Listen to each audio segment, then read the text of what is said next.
Karen Harris, welcome to the IASB Telling the Story, the queen of Pillar 1 of IASB Telling the Story. How are you today in Canada there? I'm great. We have a sunny day. As you can see, the sun is shining through here on my side. I've had to reposition myself so it's not in my eyes. What temperature are you at up there? Well, actually, it's about -6 Celsius, which I don't know what the heck that calculates to Fahrenheit in good old U.S. Oh, I don't know. But yeah, it's not that warm today. We've had warm weather, and then now it's back to winter. Okay, because we're hitting 80 degrees. I don't want to hear this. Well, please. Oh my God. Believe me, we've had the winter. The unimaginable winter, snow upon snow. So you have. Well, I'm really looking forward to all of us being down in Miami. Miami, right? Just 10 days maybe ish. Yeah. And it'll be 80 above on the beach. My family's jealous, so totally. So tell me, how did CMI begin, and how has it evolved? Sure. CMI started, we're in our 11th year, so we had our 10-year anniversary last year. Uh-huh. And I was working for a particular speaker by the name of Jamie Clark. Mm-hmm. Some of the veterans in this industry will know that name very well. He's still speaking and is exclusive with Jim Kepler's company. Okay. But I was working for him directly, had worked with him for about 8 years. And in the last couple of years of being with him, I was starting to feel like I needed more of a challenge. Mm-hmm. And other speakers were approaching me and saying, "Hey, if you ever leave Jamie Clark, come and call me out." So when Jamie and I started to have conversations about changes that he wanted to make, then I started to make initiated some calls to other folks, and CMI was born on December 1 of 2001. And we started out with three speakers, and since then we've grown, not vastly in terms of numbers of speakers. My premise always has been to keep a smaller number of speakers, very boutique, but really work closely with those speakers as if, and make them feel as if they're our only customer. Right. And so quality over quantity. Right? Yeah, exactly. Lots of quality to our speakers as opposed to quantity of speakers. Mm-hmm. Now, having said that, without losing the feel of boutique, we are in a growth mode, and are going to increase our roster this year again. Oh, great. And of course, that means our wonderful staff's going to have to increase as a result. Well, yeah, and you have some of my favorite speakers, Tim Sanders, yes. who, over here we've loved for many years. And, many years. You guys, you've shown the love to Tim. That's right. And Mike Walsh. Fantastic. Yeah, he's wonderful. Mark Thompson, he's a wonderful leadership speaker. Mike Walsh, a great future trends guy.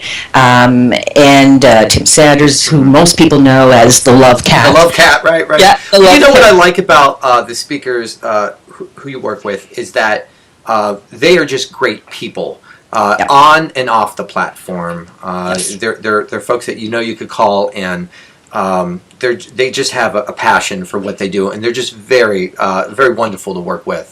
Yeah, the whole industry is filled with people like that, but each of us are drawn to individual speakers that really resonate for us. And so that's been my premise with CMI is I only want to bring speakers on board that I can really relate to as a human being, that I really, really like as a human being. I want to spend time with them in a friendship mode, and that I would invite into my home to have dinner with my family. Right. You don't do that with everybody. You don't break bread with everybody. So, but what you're talking about too is relationship building, and that's really important for you, isn't it? It's very, very important. It's our number one premise here. Everything that we do stems from the relationship. All of our relationships with our bureau partners and our speakers and your customers. Right. Very, very important to us. Relationship is absolute tantamount here. It's sacrosanct. It's like the thing. It's sacred. It's what makes this company percolate. And if we aren't protecting the relationship, I'm not a happy camper. Right. Exactly. So how important has an organization like IASB been for you? Oh, my goodness. Speaker Bureau partnerships have been phenomenal for me. When I started the industry, when I started in the industry, even when I started the business, but when I started in the industry almost... We heard it here first. You started the industry. Yeah, I started exactly. I started the industry. Mm-hmm. Yeah. Al Gore did the internet. You did Speaker Bureau. Exactly. And I started the bureau industry. Oh, my God. So when I started in the industry almost 20 years ago, good gosh, it's 20 years ago. Right. But when I started in this industry, it was the first place that I went to market Jamie Clark. Right. And Alan Hobson, who I was also working with at that time. They were a team of speakers. And so, I built relationships. Most of my relationships in this industry are 20 years old. Mm-hmm. We have an industry where the principals in particular have been around a long time. Right. And that speaks volumes about the type of business we're in. That those of us who get attracted to it, we don't go away from it very easily. Right. It's a fantastic industry, and the partnerships and the relationships that we build amongst ourselves, bureau to management agency, bureau to speaker, etc. I've never been in an industry like it. Being a member of IASB has been absolutely essential to my business. Absolutely essential. The relationships that I've built there, the knowledge that I've acquired through the networking and attending each of the conferences, I can't put a price on it. It's priceless.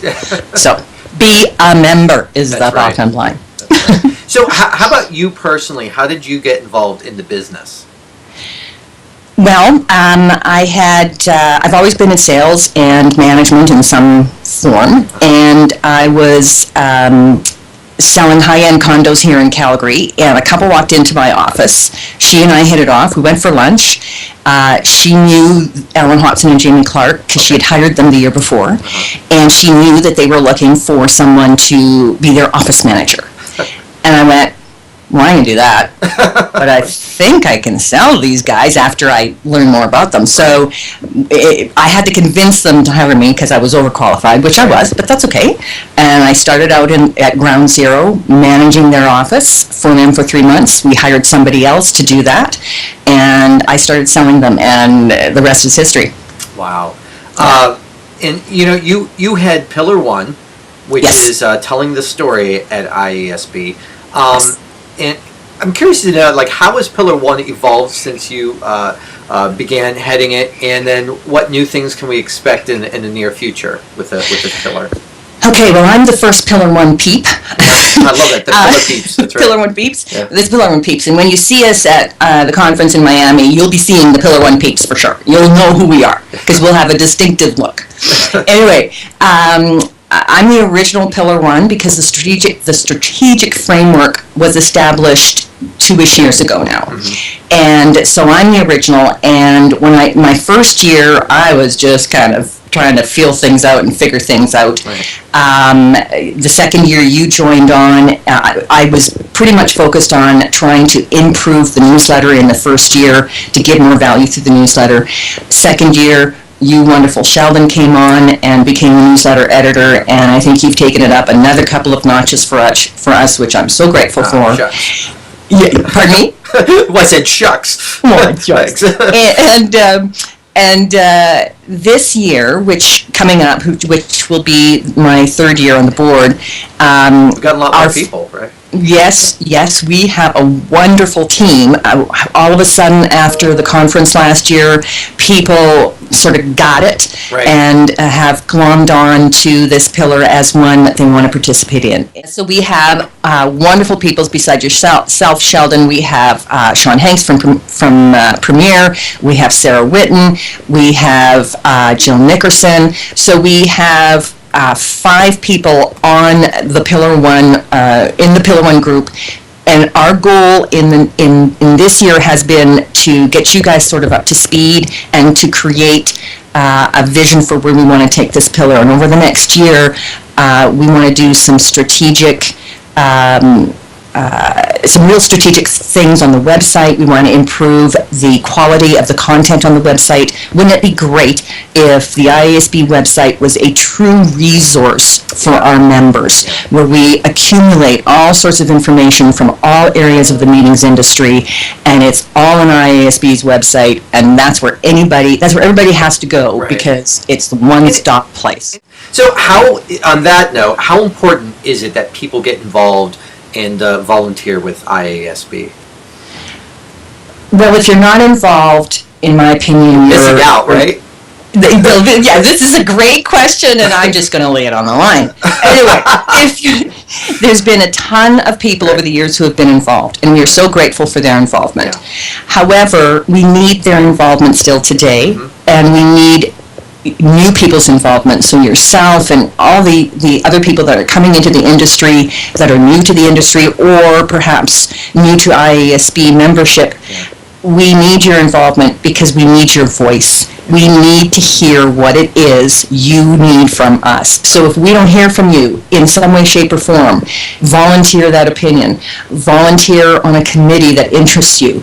If we don't hear from you, we won't be an association. We won't be able to feed the association the way it needs to be fed. Right. So we really need everyone's voice, and we want to hear it. We are an association that wants to hear everyone's voice. So please speak up and volunteer. Well, that's how we continue to kind of grow, and Yes. And it keeps us going, right? I mean, Exactly. It's the only way we will grow as an association. We are so good and so wonderful, and when we're together, we're even 1,000 times better. And so we need everyone to be a member of this association that we can possibly get into the organization, so that we can have their voice and their experience and knowledge. Yeah.